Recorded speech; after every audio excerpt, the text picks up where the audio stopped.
이사야서 55장은 초청의 장이라고 불리는 아주 유명한 장입니다. 오호라 너희 모든 목마른 자들아 물로 나오라. 하나님께서 목마른 자들을 향하여 물로 나올 것을 초청하고 계시는 장면입니다. 물론 여기에 기록되어진 이 말씀이 단순히 뜨거운 여름에 타는 듯한 갈증을 해갈시키기 위해서 시원한 냉수를 주시겠다라는 그런 의미가 아니라는 것은 아마 여러분 대부분 알고 계실 겁니다. 성경에서 이 물이라는 단어는 종종 구원이라는 의미로 사용이 되고 있기 때문입니다. 이사야 12장 2절과 3절 말씀입니다. 보라, 하나님은 나의 구원이시라. 내가 신뢰하고 두려움이 없으리니 주 여호와는 나의 힘이시며 나의 구원이시라. 나의 노래시며 나의 구원이심이라. 그러므로 너희가 기쁨으로 구원의 우물들에서 물을 기르리로다. 구원의 우물에서 무슨 물을 기르겠습니까? 구원의 물을 기른 거 알겠습니까? 예수님은 요한복음 4장 13절에서도 뜨거운 대낮임에도 불구하고 어쩔 수 없이 물 길러 올 수밖에 없었던 사마리아 여인에게 이렇게 말씀하셨습니다. 내가 주는 물을 마시는 자는 영원히 목마르지 아니하리니 내가 주는 물은 그 속에서 영생하도록 솟아나는 샘물이 되리라. 물이 우리 몸에서 차지하는 역할은 얼마나 중요한지 여러분들 다 잘 알고 계실 겁니다. 사람이나 또 동물, 심지어 식물까지도 이 땅에 생명을 가지고 있는 모든 것들에는 이 물이 없어서는 안 되는 것입니다. 생명체가 그 생명을 유지하기 위해 필수적인 것이 바로 물이라는 것이죠. 특히나 이스라엘 백성들이 살고 있는 이 팔레스틴 지역은 물이 귀한 지역입니다.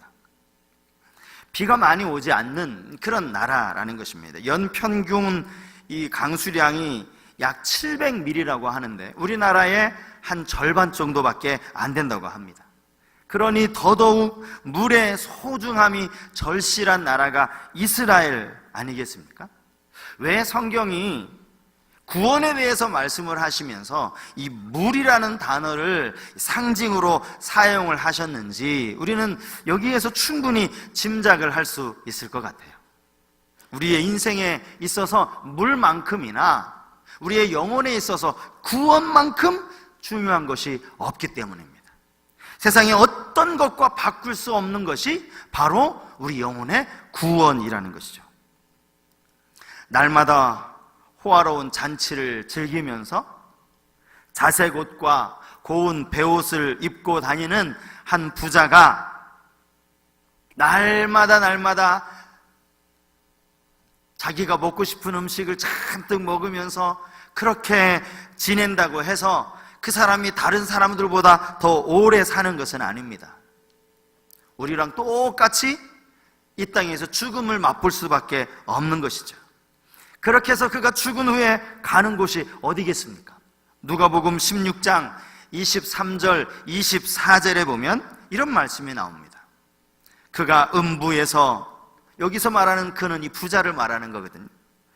그가 음부에서 고통 중에 눈을 들어 멀리 아브라함과 그의 품에 있는 나사로를 보고 불러 이르되 아버지 아브라함이여 나를 긍휼히 여기사 나사로를 보내어 그 손가락 끝에 물을 찍어 내 혀를 서늘하게 하소서. 내가 이 불꽃 가운데서 괴로워하나이다. 이 땅을 살아가면서 이 부자가 마실 물이 없어서 걱정했겠습니까?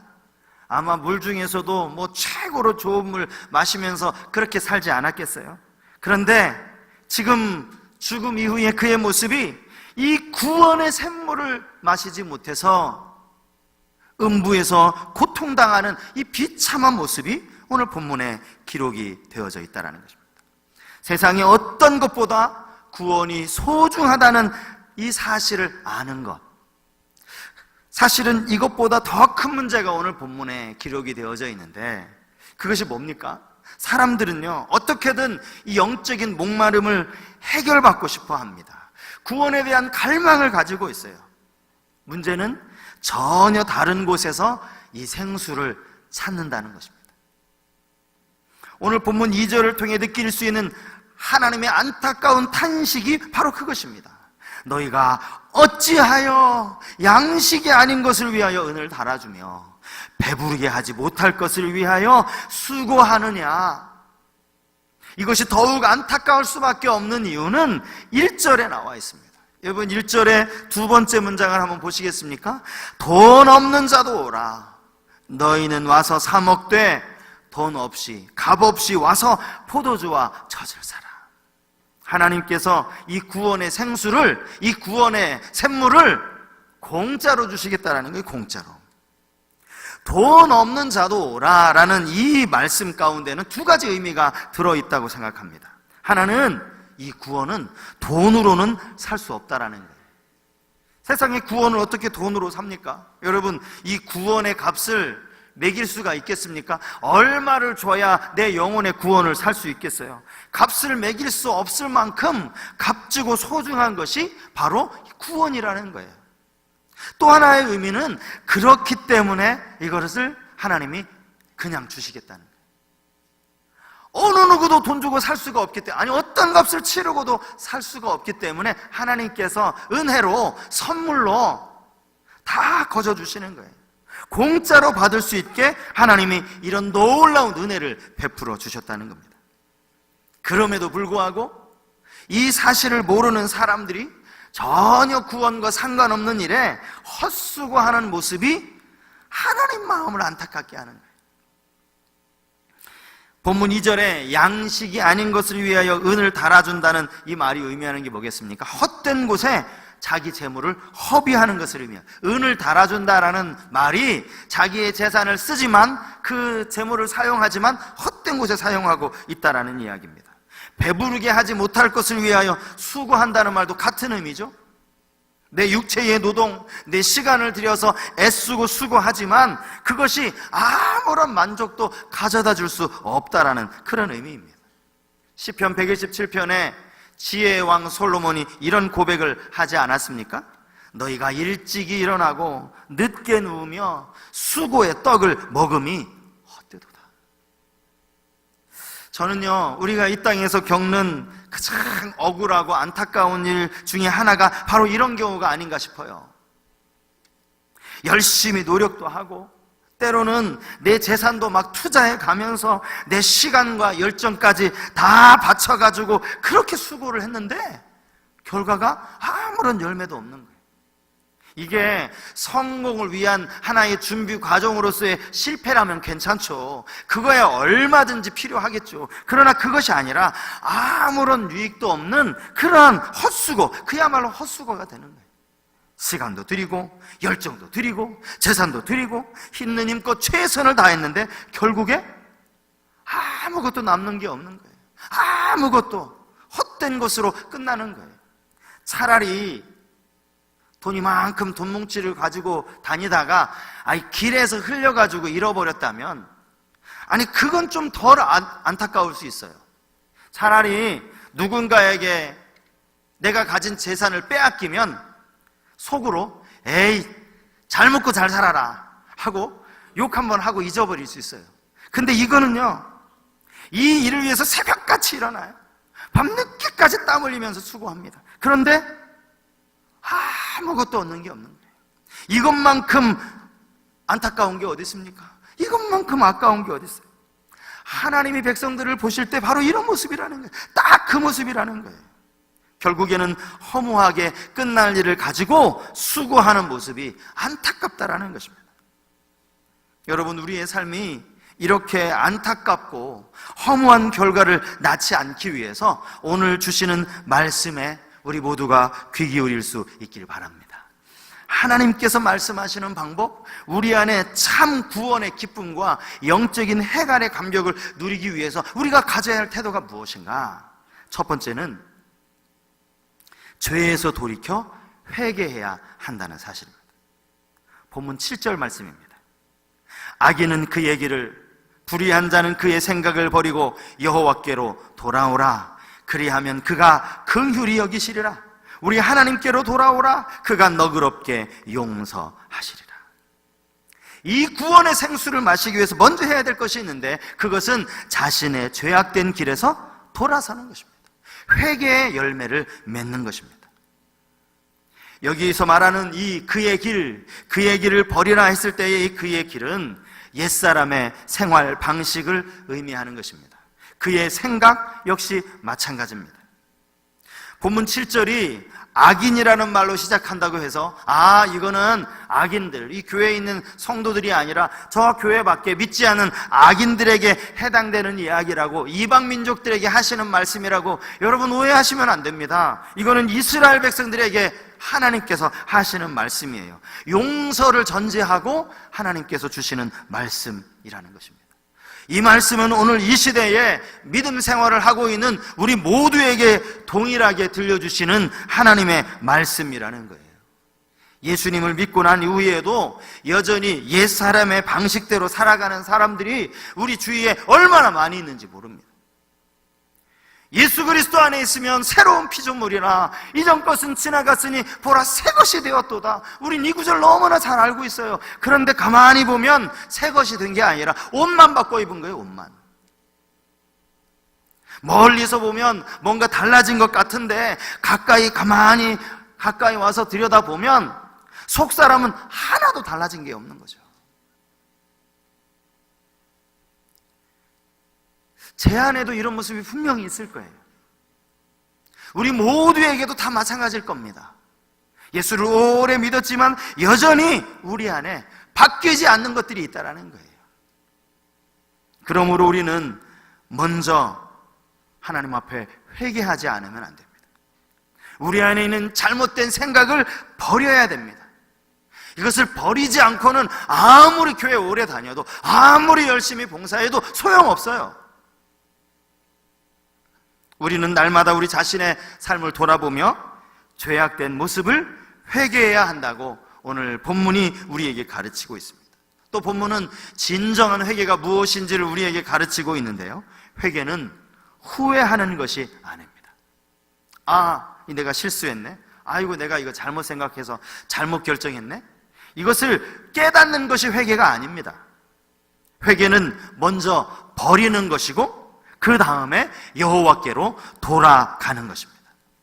버리는 것에 그쳐서는 그것이 진정한 회개가 아니라는 말씀입니다. 잘못된 생각을 버렸으면 이제 하나님께로 돌아가야 하는 것입니다.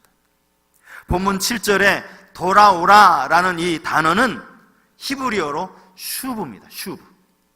구약에 이게 한 1000번이 넘게 나온 단어예요. 아마 여러분 많이 들어보셨을 거예요. 슈브라는 단어. 돌아오라, 영어로는 return이라는 단어입니다. 내가 지금 잘못된 길을 가고 있어요. 운전을 예를 들면 내가 지금 잘못 길 반대 방향으로 가고 있어요. 그걸 깨달았어요. 그러면 어떻게 해야 됩니까? 아이고, 내가 잘못된 길을 가고 있네. 깨닫기만 해서는 안 돼요. 당장에 차를 돌려야죠. 당장에 왔던 길을 되돌아가더라도 다시 차를 돌려야 되는 거예요. 그게 진정한 회개라는 거예요. 혹시 잘못된 길을 가고 있으면서도 여전히 그 길을 버리지 못하고 그 생각을 버리지 못하는 분들이 혹시 이 가운데 계신다면, 이 시간 성령께서 여러분 마음에 깨닫게 해주시는 그런 은혜가 있기를 바랍니다. 왜냐하면 이것이 선행되지 않고는 구원의 생수를 마실 수가 없기 때문입니다. 영생의 물을 마시기 위해서 두 번째는 하나님 앞에 나아가야 합니다. 이 물을 마시기 위해서는 이 물을 공급하시는 분 앞에 나아가야 한다는 것입니다. 너무나 당연한 얘기 아닙니까? 목마른 자들이 물을 찾아 나가는 것처럼 우리는 이 구원의 생수를 우리에게 주시는 여호와 하나님 앞에 나아가야 한다는 사실입니다. 본문 1절 말씀을 여러분 다시 한번 보십시오. 너희는 와서 사 먹되 돈 없이 값 없이 와서 포도주와 젖을 사라. 하나님 우리에게 주시는 게 물뿐이 아니라 포도주와 젖을 주시겠다고 그렇게 약속하고 계시는 거예요. 여기서 말하는 이 포도주와 젖이라는 건 우리의 영혼을 살찌우는 것들, 구원과 함께 우리에게 주시는 풍성한 복들을 의미하는 것입니다. 우리 영혼의 갈증을 해결할 수 있는 분은 오직 하나님 한 분밖에 없는 줄 믿습니다. 그러므로 우리는 하나님께 나아가야 돼요. 간절함을 가지고 갈급함을 가지고 하나님을 예배하는 자리에 나와야 합니다. 오늘 하나님 앞에 나와 예배하는 여러분들 모두가 하나님께서 주시는 이 구원의 생수, 이 기쁨과 감격을 누리는 그런 성도님들이 되시기를 주님 이름으로 축복합니다. 여러분, 혹시 가나안 성도라고 들어보셨어요? 가나안 성도. 가나안 땅이 아주 이스라엘의 유명한 땅 아닙니까? 지금 이스라엘 땅이죠. 하나님께서 당신의 택한 백성들에게 약속하시고 결국에는 그들로 차지하게 하신 그 가나안 땅. 가나안 성도는 그 가나안의 축복을 이 땅에서 누리는 성도를 가나안 성도라고 말하는구나. 아닙니다. 가나안을 거꾸로 읽으면 안나가가 됩니다. 안나가. 자신은 언제나 스스로를 크리스찬이라고 말하지만 교회에 안 나가는 그런 교인들을 가리켜 하는 말이 가나안 성도라는 거예요. 가나안 성도.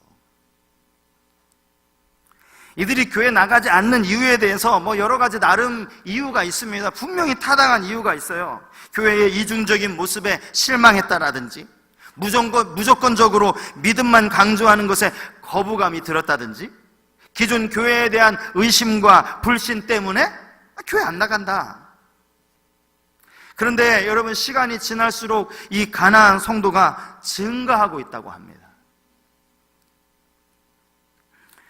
예전에 어떤 기독교 단체에서 설문조사한 내용을 제가 한번 읽었는데요, 이렇게 질문을 던진 겁니다.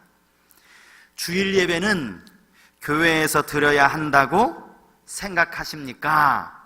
여기에 예, 그렇습니다 라고 대답한 성도가 2004년도에는 89.2%였습니다. 2004년, 지금부터 약 한 14년 전이죠. 아니, 2004년도인데 이 퍼센트가 89.2%가 나왔어요. 저는 이것도 좀 이해가 잘 안 돼요. 그런데 2017년도, 작년에 다시 똑같은 질문을 던졌더니 응답한 사람들 중에 다 자기가 믿는 그리스도인이라고, 기독교인이라고 말하는 사람들 중에 73.3%, 주일날 교회에서 예배드려야 된다라고 말하는 사람이 73.3%고요. 나머지 26.7%는 누구냐? 그냥 집에서 인터넷으로 예배드리면 되는 거 아니냐? 요즘 기독교 TV에 유명한 목사님 설교가 얼마나 많이 나옵니까? 그냥 바닥에 누워가지고 이렇게 리모컨으로 채널 돌려가지고 내가 좋아하는 목사님 설교 이렇게 들으면 그거 예배 드리는 거 아닙니까? 라고 생각하는 사람들이 26.7%라는 거예요. 사실 이 가나안 성도가 증가하는 부분에 있어서는 이거는 기존 교회 잘못입니다. 그 사람들이 말하는 게 틀린 말이 하나도 없어요. 목회자들의 잘못이에요. 그렇지만 그것을 인정한다고 하더라도 회중이 함께 모여서 예배하는 것이 필요하지 않다, 중요하지 않다라고 생각하는 건 성경을 잘못 이해하는 것입니다. 성경은 절대 그렇게 말하고 있지 않아요. 물로 나아오라, 영적인 목마름을 가진 사람은 당연히 하나님 앞에 나아와야 하는 것이 맞습니다. 은혜를 베푸시는 하나님, 예배하는 공동체 가운데 함께 하시는 그 하나님 앞에 나아가지 않고 어떻게 구원의 생수를 마십니까?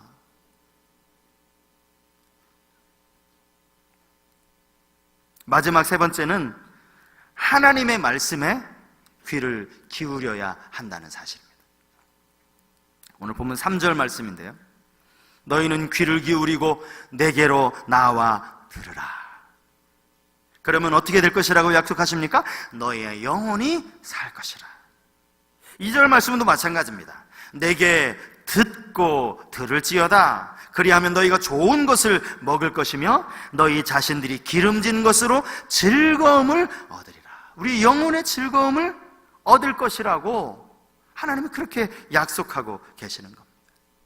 우리 영혼의 목마름을 해결하기 위해서 우리는 하나님의 말씀을 들어야 합니다. 듣고 들을지어다. 하나님의 말씀에는 놀라운 능력이 있기 때문입니다. 하나님의 말씀은 영적 전쟁에서 무기이기 때문입니다.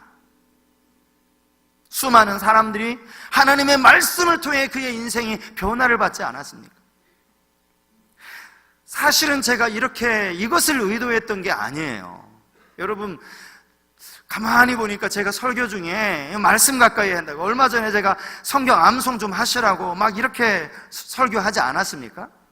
제가 의도를 가지고 했더라면 아마 오늘은 이 하나님 말씀 읽어라, 하나님 말씀 들어라, 아마 이 얘기 하지 않았을 거예요. 그런데 전혀 다른 본문인데 이 본문을 가지고 말씀을 준비하다 보니까, 성경을 묵상하다 보니까, 아니 여기에도 하나님 말씀을 들으라는 이야기가 또 나오고 있는 거예요.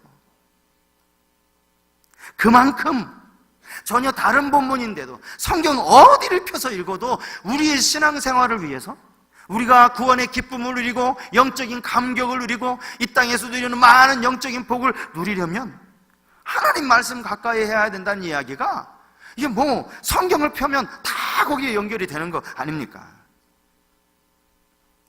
여러분들에게 있어서 하나님의 말씀은 어느 정도 위치를 차지하고 계신지 모르겠습니다. 정말 여러분들의 삶을 움직이는 나침판이 되고 있습니까? 하나님의 말씀이? 말씀대로 살아가려고 여러분 애쓰고 계십니까? 오늘 하루 내가 어떻게 살아가야 할지, 하루에 영의 양식을 얻기 위해서 여러분 성경을 펴고 계십니까?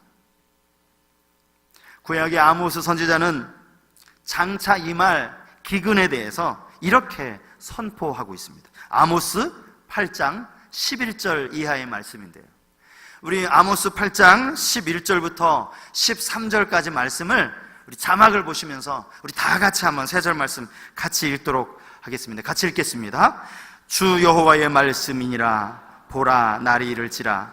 내가 기근을 땅에 보내리니 양식이 없어 주림이 아니며 물이 없어 가람이 아니요 여호와의 말씀을 듣지 못한 기갈이라. 사람이 이 바다에서 저 바다까지, 북쪽에서 동쪽까지 비틀거리며 여호와의 말씀을 구하려고 돌아다녀도 얻지 못하리니 그날에 아름다운 처녀와 젊은 남자가 다 갈아여 쓰러지리라. 무슨 기갈이라는 거예요? 말씀을 듣지 못한 기갈이 올 거라는 것입니다. 사실요, 지금 우리는 아직 말씀을 들을 기회가 있어요. 3일 동안 5번의 집회가 오늘 우리에게 하나님의 말씀을 들을 수 있는 그러한 좋은 기회가 되는 줄 믿습니다. 언제든지 우리가 원하면 하나님의 말씀을 펴서 읽을 수 있어요. 기독교 TV 여러분 얼마든지 보십시오. 여러분 좋아하시는 목사님의 설교 얼마든지 들으세요. 주중에 말이에요, 주중에. 그리고 하나님께 예배하는 그 시간에는 하나님 앞에 나와 예배하시고, 교회가 배설한 이 천국 잔치에는 우리 모두가 공동체적으로 같이 나와서 하나님의 말씀으로 은혜를 받아야 한다는 사실입니다. 본문 3절에서 하나님은 영원한 언약에 대해서 말씀을 하십니다. 영원한 언약. 사실 이 언약은 이미 구약에 하나님께서 모세를 통하여 이스라엘 백성들과 세운 언약 아닙니까? 그런데 결국 이스라엘 백성들이 약속을 지키지 못함으로 그 언약은 깨어지고 말았습니다. 언약은 무용지물이 됐어요. 이제 다시 하나님께서 당신의 백성들에게 행하신 언약이 바로 새 언약이고 은혜의 언약이라는 거예요. 여러분, 우리는 지금 은혜의 언약 시대를 살아가고 있습니다. 우리에게 하나님이 풍성한 것을 주시겠다고 약속하고 있어요. 물로 나오기만 하면 너희가 구원을 얻고 그 생명의 기쁨을 얻고 풍성한 축복들을 얻을 것이다. 주님이 오늘 우리에게 이렇게 약속하고 계세요. 이 모든 것들을 말씀 안에 받아 누리는 성도님들이 되시기를 주님 이름으로 축복합니다. 우리는 아직 기회가 있어요. 은혜의 문이 닫히지 않았어요. 말씀의 기갈을 아직 우리는 경험하지 않았습니다. 얼마든지 원하면 말씀을 들을 수 있는 그런 기회가 되었습니다. 오늘 우리가 우리의 마음, 주님께 간절한 마음으로 나아가길 원합니다. 이런 마음을 담은, 이런 우리의 신앙을 고백하는 찬양이죠. 주께 가까이라고 하는 이 찬양을 우리가 함께 말씀을 생각하며 부르도록 하겠습니다.